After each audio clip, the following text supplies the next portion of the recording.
Rotary club Bhadrachalam ఆధ్వర్యంలో 141 B N సిఆర్పిఎఫ్తో కలిసి Etapaka police station ప్రాంగణంలో పర్యావరణ రక్షణ కోసం మొక్కలు నాటే కార్యక్రమం ఘనంగా నిర్వహించబడింది. ఈ కార్యక్రమంలో మొత్తం 270 మొక్కలు మరియు వృక్షాలు నాటబడ్డాయి.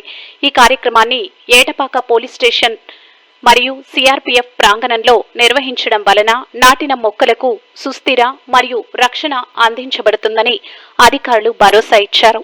ఈ కార్యక్రమానికి ముఖ్య అతిథులుగా 141 BN CRPF second commandant Shri Preetham, Etapaka police CI Shri MK Raju, SI Shri Appalaraju హాజరై ఈ హరితహారం కార్యక్రమం విజయవంతానికి తోడ్పడ్డారు.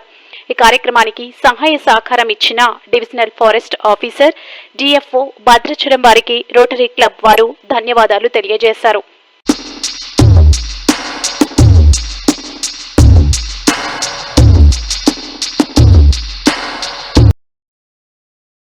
ఇటువంటి మరెన్నో వీడియోల కోసం మా ఛానల్ ని సబ్స్క్రైబ్ చేసుకోండి. పక్కనే ఉన్న బెల్ ఐకాన్ ని క్లిక్ చేసి